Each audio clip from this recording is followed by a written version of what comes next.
నమస్కారం city news తెలుగుకి స్వాగతం. ఈనాటి ముఖ్యాంశాలు.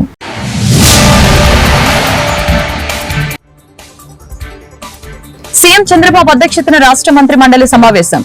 పీఎం ఆవాస్ యోజన, గిరిజన గృహ పథకం, పర్యాటక పాలసీపై కీలక నిర్ణయాలు చేసిన కేబినెట్.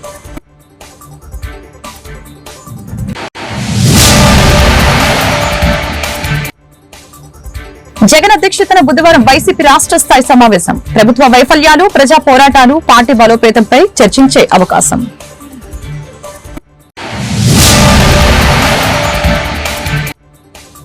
రైతుల్ని గాలికి వదిలివేసిన చంద్రబాబు ప్రభుత్వం. కూటమి ప్రభుత్వంలో రైతు భరోసా లేదు, పంటలకి గిట్టుబాటు ధర లేదు. మాజీ మంత్రి కారుమూరి విమర్శలు.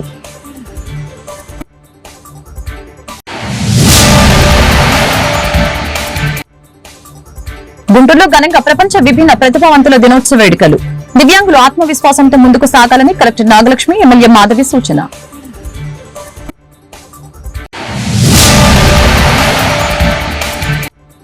నత్తనడకన సాగుతున్న ఏటీ అగ్రహారం, ప్రధాన రహదారి విస్తరణ పనులు. గుంటలు, గోతులు, దుమ్మోదూలితో అవస్థలు పడుతున్న స్థానికులు. త్వరగా పనులు పూర్తి చేయాలని విజ్ఞప్తి. ముఖ్యమంత్రి చంద్రబాబు అధ్యక్షతన సమావేశమైన ఏపీ మంత్రివర్గం పలు కీలక నిర్ణయాలు తీసుకుంది. పీఎం ఆవాస్ యోజన, గిరిజన గృహ పథకం అమలుకి మంత్రివర్గం ఆమోదం తెలిపింది. గత 5 ఏళ్లలో నిర్మించిన గృహాల రద్దుపై సమావేశంలో నిర్ణయం తీసుకుంది. సమీకృత పర్యాటక పాలసీ 2024-29, 2024-29 స్పోర్ట్స్ పాలసీలో మార్పులకి మంత్రివర్గం ఆమోదం తెలియజేసింది. అలాగనే పొట్టి శ్రీరాముల వర్ధంతి ఆత్మార్పణ సంస్మరణ దినంగా నిర్వాహకులకి ఆమోదం.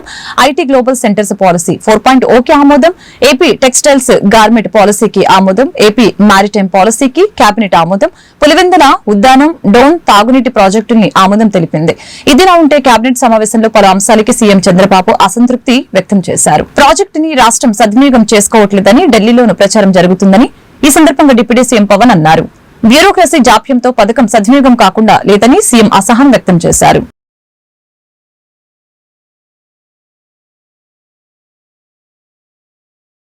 వైఎస్ఆర్సీపీ అధినేత మాజీ ముఖ్యమంత్రి వైఎస్ జగన్మోహన్ రెడ్డి అధ్యక్షతన బుధవారం ఆ పార్టీ రాష్ట్ర స్థాయి సమావేశం జరగనుంది. పార్టీ బలోపేతం అంశంతో పాటు చంద్రబాబు ప్రభుత్వంపై ప్రజా పోరాటం ఎలా చేయాలనే అంశాలపై రేపటి సమావేశంలో ప్రధానంగా చర్చించే అవకాశం ఉంది. తాడేపల్లిలో బుధవారం జరగబోయే భేటీలో పార్టీ బలోపేతం, నిర్మాణంపై దృష్టి సారించడం చర్చనీయాంశంగా మారింది. ఈ నేపథ్యంలో రాబోయే రోజుల్లో పార్టీ తరపున నిర్వహించవలసిన ప్రజా పోరాటాలపై చర్చించనున్నట్లు భేటీలో సమాచారం. గత జగన్ పాలనలో ఈ సమయానికి సేకరించిన ధాన్యం 4.43 మెట్రిక్ టన్నులని, బాధ్యతతో కూటమి ప్రభుత్వం సేకరించిన ధాన్యం 9.14 మెట్రిక్ టన్నులని మంత్రి నాదెండ్ల మనోహర్ తెలియజేశారు. వాస్తవ లెక్కలు చూస్తే జగన్ నిర్వాకం తెలుస్తుందని విమర్శించారు. సేకరించిన 24 గంటల్లో రైతు ఖాతాల్లోకి డబ్బులు వేస్తున్నామని చెప్పారు. రైతులకి కూటమి ప్రభుత్వం అండగా నిలుస్తుందని అన్నారు. ఈ మేరకు జిల్లాల వారీగా వివరాలని మంత్రి నాదెండ్ల ఎక్స్ ఖాతాలో షేర్ చేశారు. రాష్ట్రంలో రైతాంగాన్ని చంద్రబాబు ప్రభుత్వం గాలికి వదిలివేసిందని మాజీ మంత్రి కారుమూరి నాగేశ్వరరావు ధ్వజమెత్తారు. రైతులకి గిట్టుబాటు ధర ఎలా కల్పించాలి అనే దాన్ని మర్చిపోయారని ఈ సందర్భంగా మండిపడ్డారు. ఈ మేరకు విశాఖపట్నంలో మంగళవారం కారుమూరి మీడియాతో మాట్లాడారు. కూటమి పాలనలో దళారీ వ్యవస్థ పెరిగిపోయిందని, సర్కారు దళారీ రొక్కం రైతుకి దుఃఖం మిగిల్చిందని ఈ సందర్భంగా తెలిపారు. తుఫాను వస్తుందని తెలిసి కూడా ప్రభుత్వం రైతులను అప్రమత్తం చేయలేదని మండిపడ్డారు. అదే గత వైఎస్ జగన్ పాలనలో నేరుగా రైతుల ఖాతాల్లో డబ్బులు పడేవని గుర్తు చేశారు.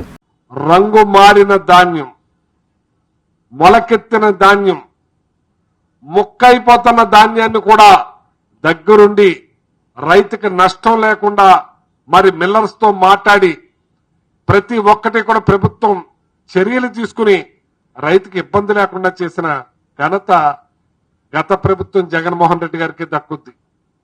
ఎన్ని రకాల మీటింగ్లు పెట్టేవాడు ఆయన, ఎప్పటికప్పుడు అధికారులను ఆదేశించేవారు. ప్రతి ఒక్క రైతుని కూడా అలర్ట్ చేసేవాళ్ళం. ప్రతి గ్రామం, ప్రతి ఆర్బీకే రాష్ట్రంలో అందరినీ కూడా అలర్ట్ చేసి ధాన్యంలో ₹1 కూడా నష్టపోకుండా చూడటానికి మాక్సిమం ప్రయత్నం చేశాం. ఆ రోజున నోకైపోతా ఉంటే 1 కేజీ 1/2 కేజీ చేస్తేనే గగ్గోలు పెట్టారు. ఇవాళ కోట్లాది రూపాయలు నష్టపోతున్న రైతు 300 రూపాయల నుంచి 400 రూపాయలు బస్తాకి నష్టపోతా ఉంటే మీరు నిమ్మక నీరెత్తినట్టు మాట్లాడకుండా, ఏ మాత్రం కూడా రైతాంగాన్ని పట్టించుకోకుండా మీరు గాలికి వదిలేస్తున్నారంటే ఏమని చెప్పాలని చెప్పి నేను అడుగుతున్నాను. ఇవాళ రైతులు అలో లక్ష్మణ అని చెప్పి బాధపడతా ఉన్నారు. ఇవాళ రైతులకి ఏ రకమైన సమాధానం చెప్తారు మీరు? మీ వాళ్ళు ఎవరైనా సరే రోడ్డు మీదకి వెళ్తున్నారా? వాళ్ళ గురించి ఆదుకునే ప్రయత్నం చేస్తున్నారా, ఆ ధాన్యాన్ని ఎలా పంపించాలనే ఆలోచన చేస్తున్నారా అని చెప్పి నేను అడుగుతున్నాను. అవేమీ లేదు.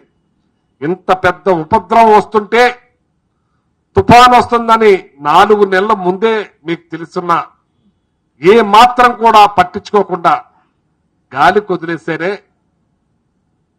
ఎలాగా ఈ రైతాంగం ఎన్ని ఇబ్బందుల పాలవుతున్నారు. ఎంత ఆరుగాలం కష్టపడి ఈ పంటను పండించి మీరు ఏదైతే 20,000 రూపాయలు రైతు భరోసా కింద ఇస్తానన్నారో అది ఇవ్వకపోయినా అప్పులు పాలై అతను పంటలేసి కనీసం నోటికాడొచ్చిన పంటని నోటికి అందించకుండా ఇవాళ దళారులు రాబందుల్లా లాక్కుపోతుంటే ప్రభుత్వం నిమ్మక నీరెత్తినట్టు ఏమీ మాట్లాడకుండా ఉందంటే ఏమనాలి మిమ్మల్ని అని చెప్పి ఈ సందర్భంగా తెలియజేస్తున్నాను.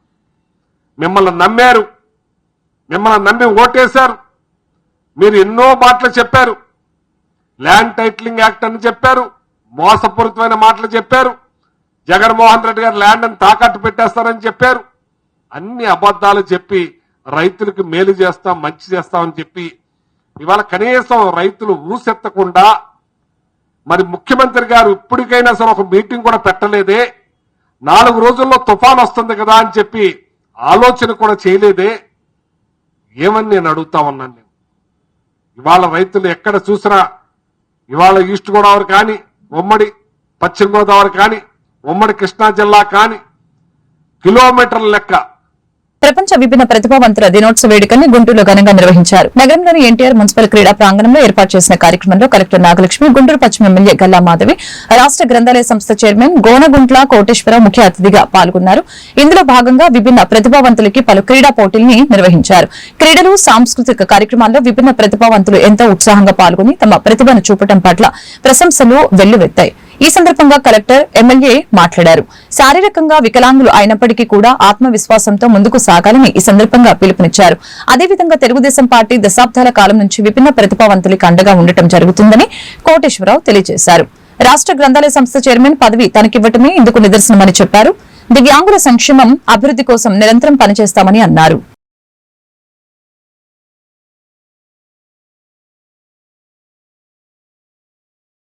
అందుకే వర్షం హర్షం కలిగిస్తుంది.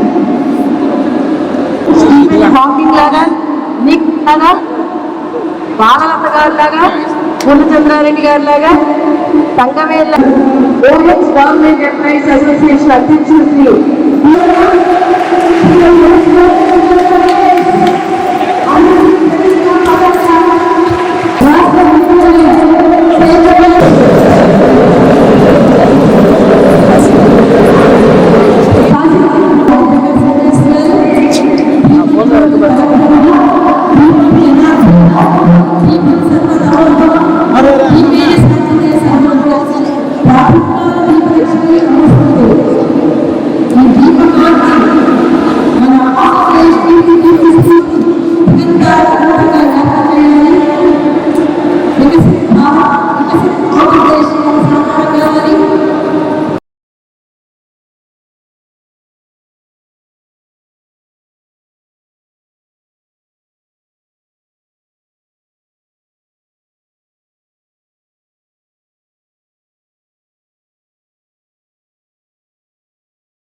డిఫరెంట్లీ ఏబుల్డ్ సెలబ్రేషన్స్ అనేది ఇక్కడ జరుపుకుంటున్నాము.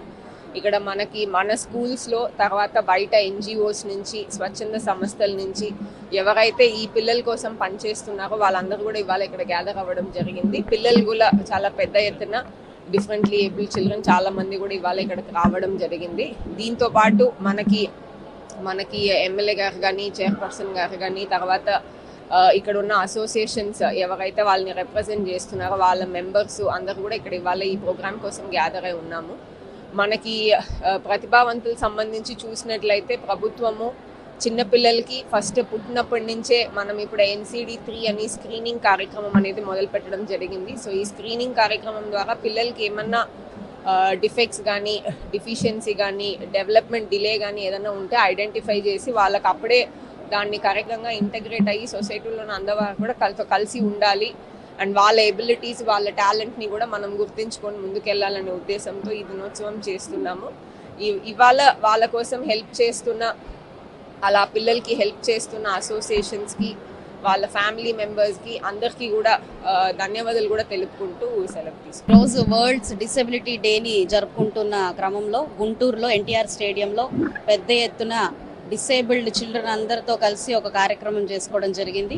ఈరోజు డిసేబుల్డ్ అందరూ కూడా వారు ఎదుర్కొంటున్న మానసికమైన, అదేవిధంగా ఆరోగ్యపరమైన ఇబ్బందులు, సమాజంలో ఎలా వారు ఉన్నారు అనే స్థితిగతుల్ని తెలుసుకునే ఒక అవేర్నెస్ ప్రోగ్రామ్ని చేసే ఈ యొక్క అద్భుతమైన కార్యక్రమాలకి నిజమైన ప్రోత్సాహం రావాలి. అండ్ కలెక్టర్ గారు, ఆఫీసర్స్ అందరూ కూడా దీనికి చాలా చక్కగా సహకరిస్తున్నారు. దినోత్సవం సందర్భంగా ముందుగా రాష్ట్రంలోని విభిన్న ప్రతిభావంతులందరికీ కూడా నేను శుభాకాంక్షలు తెలియజేస్తున్నాను. ఈ కార్యక్రమాన్ని గుంటూరు జిల్లా కలెక్టర్ గారి ఆధ్వర్యంలో నాగలక్ష్మి గారు, అదేవిధంగా శాసనసభ్యురాలు గల్లా మాధవ్ గారు, జిల్లా యంత్రాంగం అంతా కూడా విభిన్న ప్రతిభావంతుల పండుగను చాలా ఘనంగా నిర్వహిస్తున్నందుకు వారికి కూడా నేను ధన్యవాదాలు తెలియజేస్తా ఉన్నాను.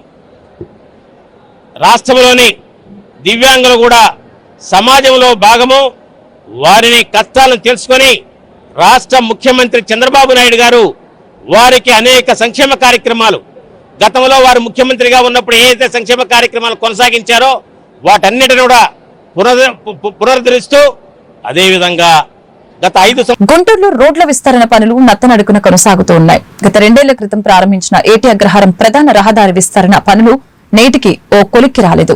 దీంతో స్థానికులు తీవ్ర అవస్థలు పడుతూ ఉన్నారు. రహదారి విస్తరణ పనులు ఆరంభించిన నాటి నుంచి ఏదో ఒక రూపంలో అడ్డంకులు వస్తూనే ఉన్నాయి. నగరంలోని అనేక రహదారుల్ని విస్తరించి అభివృద్ధి చేస్తున్నప్పటికీ తమ రహదారికి గ్రహణం వీడటం లేదని స్థానిక డివిజన్లకి చెందిన కార్పొరేటర్లు కౌన్సిల్ సమావేశంలో అనేక మార్లు ప్రస్తావించారు. ఎట్టకేలకు స్పందించిన పాలకులు రహదారి విస్తరణ పనులకి శ్రీకారం చుట్టారు. అయితే ప్రభుత్వం అందించే నష్టపరిహారం తమకు సరిపోదని, విస్తరణ పనుల కోసం తమ భవనాలు ఇచ్చేది లేదంటూ కొందరు కోర్టును ఆశ్రయించారు.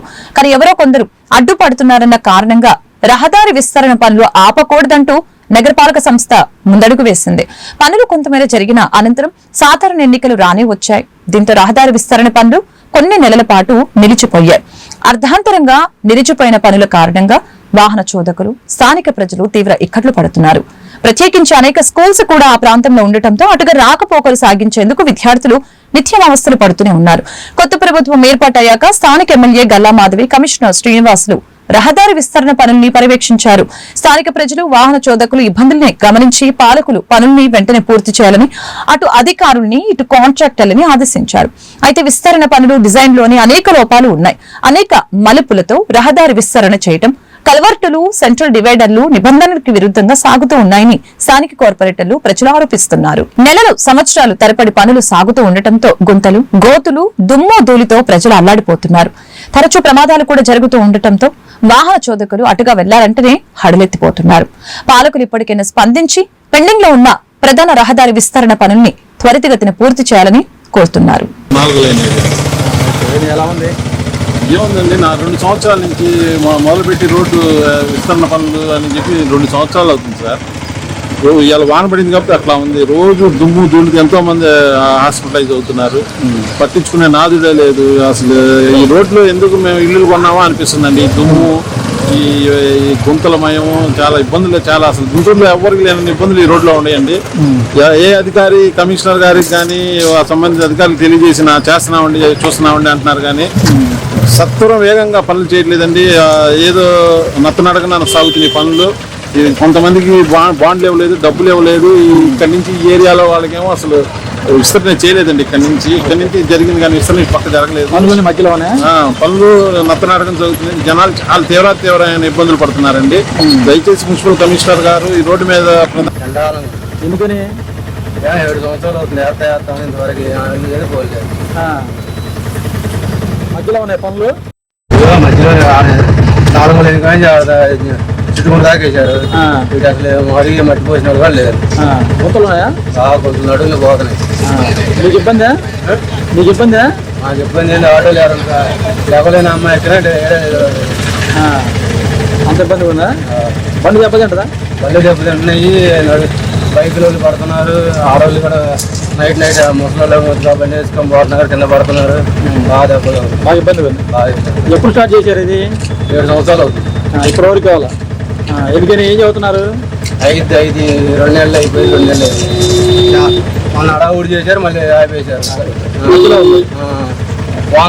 ఇది గతుకులు ఎట్టుండేది, జనాలు వస్తాయి, మామూలుగా ఉండదు. బండి 4 రోజులు తిరిగే బండి 20 రోజులకే మూల పడుతుంది. ఎందుకు? ఈ గోతులు, ఈ రోడ్డు దీనికి బాగుపడే రోజు కనబడతా. ఏ రోడ్డు ఇది? ఏకగ్రహారం మెయిన్ రోడ్డు. ఎన్ని రోజులు తిరుగుతుంటారు రోజుకి? మేము తిరిగేదే అక్కడి నుంచి చుట్టుకుండా గేటుకే తిరుగుతాం. మాకు వేరే రోజు 2 కోటలు తాగితే కానీ ఈ నడువు సరిపడదు. ఎవరైతే తక్కువ తాగేది ఎక్కువ. ఇబ్బంది ఉందా? మరి ఇబ్బంది కాదు, మామూలు గోతులు అండి. ఒకసారి ఇక్కడ ఆ దారి నుంచి ఈ దారి. దాస్ వీరమనేంద్ర, న్యాయవాది అండి. ఈ ఏటగ్రహారం ప్రధాన రోడ్డు ఏదైతే ఉందో ఇది మొదలుపెట్టి 2 సంవత్సరాలు అవుతుంది. ఇక్కడ దీని మీదుగా పీకల కాలం వెళ్తుంది. వర్షం వస్తే మొత్తం నిండిపోయింది. ట్రైన్స్ కూడా సరిగ్గా లేవు. ఇలాంటిది విస్తరించి గత ప్రభుత్వంలో 2 సంవత్సరాల క్రితం మొదలు పెట్టారు ఈ పనులు. ఇప్పుడు దాకా ఒక కొలిక్కి రాలేదు. కాంట్రాక్టర్లు ఏం చేస్తున్నారో తెలియదు. ప్రభుత్వం ఎక్కడైనా పట్టించుకొని మొన్న వచ్చిన వర్షాలకి ఇప్పుడు సైక్లోన్ తుఫాన్ ఉంది, అదేమన్నా ఇటు మళ్ళీతే పూర్తిగా ఏటగ్రహారం మొత్తం ముంపుకు గురైపోయింది. వీటి వల్ల ఈ వర్షాలు పట్టడం మూలాన సీజనల్ వ్యాధులు కూడా వస్తున్నాయి. వైరల్ ఇన్ఫెక్షన్ ఎక్కువగా ఉండదు. 1,00,000 మంది జనాభా ఉంటారు ఇక్కడ. 4 వార్డులను కలిపే ప్రధాన రహదారి ఇది. అలాంటిది ఈ రహదారిని నిర్లక్ష్యం చేస్తున్నారు. కమిషనర్లు ఏమో ట్యాక్స్ కట్టకపోతే, మున్సిపల్ ట్యాక్స్ కట్టకపోతే ఎంపటే కొలాయి కనెక్షన్ కట్ చేస్తా అంటున్నాడు. ప్రాపర్టీ ట్యాక్స్ కట్టకపోతే ఇది కట్ చేస్తా అంటున్నాడు. అసలు మాకు ప్రధాన రహదారి లేదు. ముందర ఇది అయ్యేదాకా ఏ ట్యాక్సులు కట్టకూడదని చెప్పి నేను చెప్తున్నాను. అంటే సిటీలో చాలా రోడ్లు విస్తరించారు, ఎందుకని ఇది ఒక్కటే మిగిలింది? నిర్లక్ష్యం కావాలని చెప్పి నిర్లక్ష్యం వహిస్తున్నారండి. వీళ్ళంతా స్లమ్ ఏరియా, అంతా కూడా మధ్యతరగతి కుటుంబీకులు. వీళ్ళ మనం చేసేటప్పుడే చేద్దాము అనే నిర్లక్ష్య ధోరణి. కార్పొరేటర్ అచ్చల వెంకటరెడ్డి. ఈ 37 డివిజన్ పరిధిలో ఉన్నటువంటి ఏటగ్రహారం మెయిన్ రోడ్ విస్తరణ పనులు 2023 మార్చిలో స్టార్ట్ చేయడం జరిగింది. వైడనింగ్ కానివ్వండి, లేకపోతే ట్రైన్లు కట్టుబడి ఎవరెవరైతే వైడనింగ్కి ఇచ్చారో ఇచ్చిన ప్రాంతాలు మొత్తం ట్రైన్లు కట్టడం జరిగింది. ఇంకా 18 మంది ఇవ్వాల్సి ఉంది. వాళ్ళని కూడా రిక్వెస్ట్ చేస్తా ఉన్నాం. 90% పూర్తయింది. ఇంకా 10% మీరు కూడా ఇస్తే ప్రజలందరికీ ఇబ్బంది లేకుండా రాకపోకలు జరుగుతాయని చెప్పి అందరం విజ్ఞప్తి చేస్తా ఉన్నాం. మరియు ట్రైన్లు 1 సంవత్సరంలో కంప్లీట్ చేయడం జరిగింది. ఎవరెవరైతే ట్రైనింగ్ ఇచ్చారో అందరి ఏరియా ఇళ్ళ దగ్గర ట్రైన్లు కంప్లీట్ చేయడం జరిగింది. 2024 మార్చిలో రోడ్డు నిర్మాణానికి టెండర్లు పెట్టడం జరిగింది. టెండర్లో ఒక కాంట్రాక్ట్ రావడం జరిగింది. 2024 మార్చిలో శంకుస్థాపన చేయడం జరిగింది. ఈ రోడ్డు సక్రమంగా చేస్తే 2 నెలల్లో కంప్లీట్ చేయవచ్చు. ఎందుకంటే ఇసుక ప్రాబ్లం లేదు, ఈ రోడ్డుకి ఇసుక అవసరం లేదు. GSB, wet mix, tar road ఈ 3 వేయటానికి వీళ్ళకి చేబ్రోలు మండలం వడ్లమూడి విజ్ఞాన్స్ యూనివర్సిటీలో ఈసీఈ విభాగానికి చెందిన అసిస్టెంట్ ప్రొఫెసర్ మడకా కృష్ణ చెన్నకేశ్వరరావు అనే అధ్యాపకునికి ఎలక్ట్రానిక్స్ అండ్ కమ్యూనికేషన్ ఇంజనీరింగ్ విభాగంలో తమ యూనివర్సిటీ పీహెచ్డీ పట్టా అందించిందని vice chancellor colonel professor P Nagabhushan తెలిపారు. ఈ సందర్భంగా ఏర్పాటు చేసిన కార్యక్రమంలో ఆయన మాట్లాడారు. పీహెచ్డీ పట్టా పొందిన మడకా Krishna చెన్నకేశ్వరరావును varsity vice chancellor colonel professor P Nagabhushan, ఆయా విభాగాల డీన్లు, అధిపతులు, అధ్యాపక సిబ్బంది అభినందించారు. AP municipal engineering employees union రాష్ట్ర కమిటీ పిలుపు మేరకు ఈ రోజు రేపల్లె మున్సిపల్ ఆఫీస్ వద్ద విరామ సమయంలో ధర్నా నిర్వహించి కమిషనర్ కె సాంబశివరావుకి వినతి పత్రం అందజేయడం జరిగింది. ఈ సందర్భంగా సిఐటియు జిల్లా అధ్యక్షులు సిహెచ్ మణిలాల్ మీడియాతో మాట్లాడారు. Operation veterinary, security guards, watchmens తదితర విభాగాలకు చెందిన సుమారు 13,000 మంది కార్మికులు 20 నుంచి 25 ఏళ్లుగా ప్రజలకి ప్రభుత్వం తరపున సేవలు అందిస్తున్నారు. ఈ ధర్నాలో రేపల్లె మున్సిపల్ ఇంజనీరింగ్ కార్మికుల యూనియన్ అధ్యక్షులు డి ప్రభాకర్ రావు, కార్యదర్శి ఎన్ రవిబాబు, శివ, రవి, రాఘవేంద్రరావు, రమేష్, యువరాజ్ తదితరులు పాల్గొన్నారు. రాష్ట్రంలో ప్రజల ఆరోగ్యాన్ని కాపాడుతూ ప్రజలందరికీ మున్సిపల్ పట్టణాల్లో 183 మున్సిపల్ కేంద్రాల్లో ప్రజలకి మంచినీళ్ళ దగ్గర నుంచి వీధి దీపాల దగ్గర నుంచి ఆరోగ్యంలో కీలకమైనటువంటి పాత్ర వహిస్తున్నటువంటి మున్సిపల్ విభాగంలో ఇంజనీరింగ్ కార్మికులు పనిచేస్తూ ఉన్నారు. ఈ ఇంజనీరింగ్ కార్మికులకు సంబంధించి 13,000 పైచీలు అనేక డిపార్ట్మెంట్ల్లో వివిధ విభాగాల్లో మున్సిపల్ కార్మికులు స్కిల్డ్ కార్మికులుగా పనిచేస్తూ ఉన్నారు. ఈ మున్సిపల్ ఇంజనీరింగ్ కార్మికులకి గతంలో పారిశుద్ధ్య కార్మికులతో పాటు వేతనాలు అమలయ్యాయి.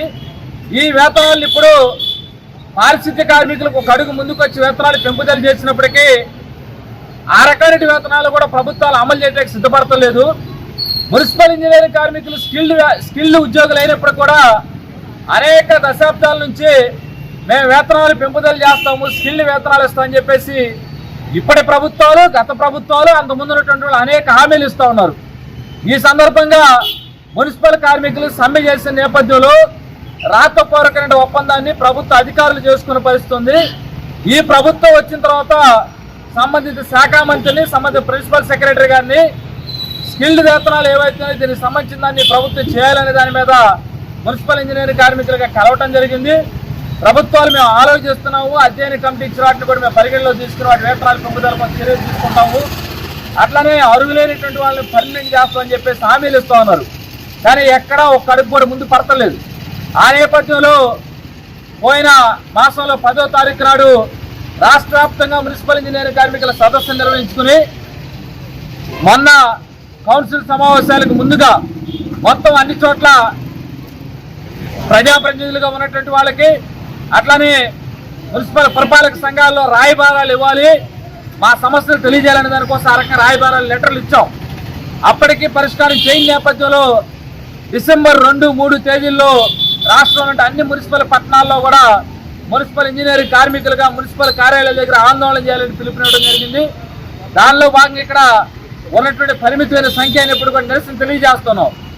ఈరోజు మున్సిపల్ కార్మికులేమి ప్రభుత్వ విధానాలను, లేదు ఇప్పుడు వచ్చిన కూటమి ప్రభుత్వాన్ని, లేదు గౌరవ ముఖ్యమంత్రి గారిను రాజకీయాల మీద విమర్శలు చేయటం లేదు. అయా అనేక సంవత్సరాలు, 30 సంవత్సరాలు, 40 సంవత్సరాలు పైబడి ఇక్కడ పనిచేస్తున్న ఇంజనీరింగ్ కార్మికులు ఉన్నారు. వీళ్ళకి ప్రభుత్వంలో అధ్యయన పౌరుషానికి ప్రతీక కారంపూడి వీరాచార ఉత్సవాలని మాచల్ ఎమ్మెల్యే జూలకంటి బ్రహ్మానందరెడ్డి తెలిపారు. అలనాటి పల్నాడు చరిత్రలో చేపట్టిన కోడిపోరు ఘట్టాన్ని ఉత్సవాలలో 4వ రోజు వీర్ల దేవాలయ ప్రాంగణంలో కోడి పందాలను నిర్వహించారు. మాచల రాజ్యం తరపున పల్నాటి బ్రహ్మనాయుడి చిట్టిమల్లును ఎమ్మెల్యే జూలకంటి బ్రహ్మానందరెడ్డి చేతబూనారు. గురిజాల రాజ్యం తరపున నాయకురాలు నాగమ్మ పందపు కోడి శివంగి డేగను ముడివాడ శాసనసభ్యులు వెనిగండ్ల రాము చేత పట్టుకుని సాంప్రదాయం ప్రకారం కోడి పందాలను నిర్వహించడం జరిగింది. కోడిపోరు కార్యక్రమంలో ప్రభుత్వ చీఫ్ విప్ వినుకొండ శాసనసభ్యులు జీవి ఆంజనేయులు, పెదకూరపాడు శాసనసభ్యులు భాష్యం ప్రవీణ్, పెడన ఎమ్మెల్యే కాగిత కృష్ణప్రసాద్, పొన్నూరు ఎమ్మెల్యే వర్ల కుమార్ రాజా, గుంటూరు తూర్పు ఎమ్మెల్యే నజర్ అహ్మద్, వినుకొండ మాజీ ఎమ్మెల్యే మక్కెన మల్లికార్జునరావు ముఖ్య అతిథులుగా పాల్గొని కోడి పందాలను వీక్షించి పలు దేవాలయాల్లో ప్రత్యేక పూజలు నిర్వహించారు.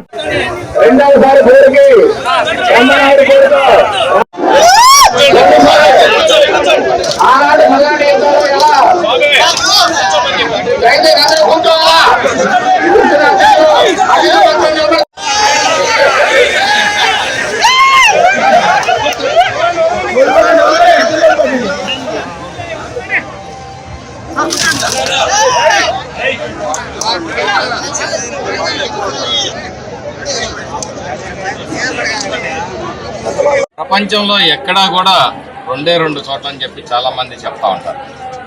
భారతదేశంలో ఒక పల్నాడులో మాత్రమే వీరుల ఆయుధాలని, వీరుల నృత్యార్థం పూజించడం జరుగుతుంది. అలాగే గ్రీస్ దేశంలో ఒక చోట జరుగుతుందని చెప్తారు. ఇంతటి చారిత్రాత్మకమైన ఈ ప్రదేశం దురదృష్టవశాత్తు మరి సరైన ఆదరణని నోచుకోలేదు, సరైన సంరక్షణ జరగలేదని చెప్పి భావిస్తూ ఇప్పటికీ కూడా మరి పల్నాటి యుద్ధం మీద సరైన పుస్తకాలు కూడా ప్రింట్ చేయలేదు.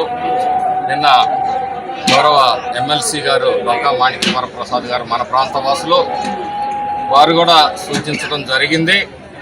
మేము కూడా ఈ ఉత్సవాలకి ముందు అసెంబ్లీలో అందరికీ పుస్తకాలు ఇచ్చేద్దాం, పంచుదాము, అందిద్దాము, పల్నాటి చరిత్రను తెలియజేద్దాం అనుకుంటే కూడా మాకు ఎక్కడా కూడా సరైన పుస్తకాలు దొరకని ఈ చారిత్రాత్మక సంఘటనలని గుర్తు చేసుకుంటూ ఆ రోజు వీరుల శౌర్యాన్ని గుర్తుగా ఇప్పటి వరకు ఇన్ని సంవత్సరాలుగా ఏటా కూడా ఈ పల్నాడు ఉత్సవాల్ని నిర్వహిస్తున్నాం. ఆనవాయితీ ఇక్కడికి వచ్చి ఆనాటి పల్నాడు బ్రహ్మనాడు విషయాలు గుర్తు చేసుకున్నాం. సర్వ సైన్యాధ్యక్షుడు కన్నమదాసు చరిత్ర గుర్తు చేసుకున్నాం. ఈరోజు వాళ్ళ విగ్రహాలను కూడా సందర్శించి ఈరోజు శాసనసభ్యులు బ్రహ్మానందరెడ్డి గారి సారథ్యంలో ఇక్కడ కోడి పందాలు ఆనాడు ఎలా జరిగినాయో కూడా ఈరోజు గుర్తు చేసుకుంటున్నాం. ఈరోజు మన పోరు అవినీతి మీద, ఈరోజు మన పోరు అరాచకాల మీద. అందుకే ఈరోజు తెలుగుదేశం పాలన వచ్చింది. పేదలకు రక్షణగా ముందుకెళ్తాం, పేదలకు అభివృద్ధి సంక్షేమం అందించడమే మా ఎన్డీఏ ప్రభుత్వం యొక్క లక్ష్యమని ఈ సందర్భంగా తెలియజేస్తూ ఈరోజు ఇక్కడ రావడం మాకు ఎంతో ఆనందంగా ఉంది. పల్నాడు ప్రాంతానికి పల్నాడు యుద్ధం ఎంత ప్రాముఖ్యత చెందిందో మనందరికీ కూడా తెలుసు. ఈరోజు కురుక్షేత్ర యుద్ధం ఏ విధంగా జరిగిందో అదే రీతిలో అదే పరిస్థితుల్లో పల్నాటి యుద్ధం కూడా జరిగినటువంటి విధానం మనందరికీ కూడా తెలుసు. చాలా సంతోషంగా ఉంది. అన్న బ్రహ్మానందరెడ్డి గారు ఫోన్ చేసి ఇలా ఉత్సవాలకు మీరు తప్పకుండా రావాలని చెప్పడం జరుగుతూ ఉంది. నిజంగా నేను కనుక మిస్ అయినట్టయితే ఈ రోజున చాలా విషయాలు నాకు తెలిసేవి కాదే. బహుశా గతంలో ఇప్పుడు చిన్నప్పుడు మరి నందమూరి తారక రామారావు గారి సినిమాలోనే ఈ యొక్క చరిత్ర గురించి కొంతమేర తెలుసుకున్నాం తప్ప స్వయంగా ఈ రోజున ఇక్కడ వచ్చి చూడటం చాలా సంతోషంగా ఉంది. ఎప్పుడు కూడా ఈ ఏరియాకి రాలేదు. ఇక్కడికి వచ్చి ఈ రోజున చెన్నకేశ్వర స్వామి టెంపుల్కి, అలాగే ఇక్కడ ఉన్నటువంటి యుద్ధంలో వాడినటువంటి ఆయుధాలు ఏవైతే ఉన్నాయో వాటన్నిటిని కూడా చూసి ఇక్కడ జరుగుతున్నటువంటి విషయాలన్నింటినీ కూడా తెలుసుకోవటం, బ్రహ్మానందరెడ్డి గారు కూడా ఇక్కడ జరిగినటువంటి విషయాలన్నింటినీ కూడా మాకు వివరించి చెప్పడం జరిగింది. చాలా సంతోషంగా ఉంది. ఇప్పుడు మనందరికీ కూడా ఎన్డీఏ కూటమి అధికారులు గుంటూరు జిల్లాలో చదువుకున్నప్పటికీ ఇలా మాచర్ల అలా కానీ ఇలా కారంపూడి రావడం కానీ జరగలేదు. బట్ ఈరోజు నిజంగా ఇక్కడికి వచ్చినా చూస్తుంటే చాలా పెద్ద పండుగ వాతావరణం ఉంది.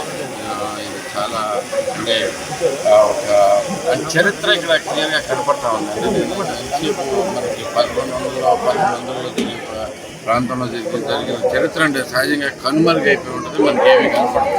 కానీ ఇక్కడ చరిత్ర చాలా క్లియర్గా కనపడేట్టుగా అన్నీ రెడీగా ఉన్నాయి. ఇది ఒక మంచి పర్యాటక ప్రదేశంగా అవ్వడానికి చాలా ఆస్కారం ఉంది. చంద్రబాబు నాయుడు గారు కూడా ప్రత్యేకంగా దృష్టి పెడతా ఉన్నారు పర్యాటకం మీద. సో ఆ రకంగా ఈ పల్నాడు చరిత్ర ప్రజలు. వార్తలు ముగించే ముందు ముఖ్యాంశాలు మరొకసారి.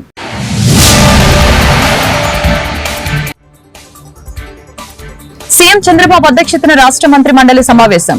పీఎం ఆవాస్ యోజన, గిరిజన గృహ పథకం, పర్యాటక పాలసీపై కీలక నిర్ణయాలు చేసిన కేబినెట్.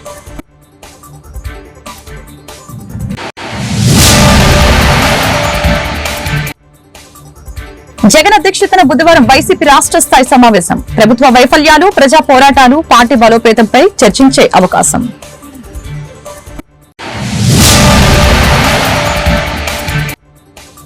రైతుల్ని గాలికి వదిలివేసిన చంద్రబాబు ప్రభుత్వం. కూటమి ప్రభుత్వంలో రైతు భరోసా లేదు, పంటలకి గిట్టుబాటు ధర లేదు. మాజీ మంత్రి కారుమూరి విమర్శలు.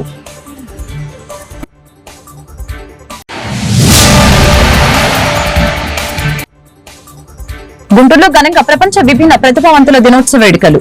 దివ్యాంగులు ఆత్మవిశ్వాసంతో ముందుకు సాగాలని కలెక్టర్ నాగలక్ష్మి, ఎమ్మెల్యే మాధవి సూచన.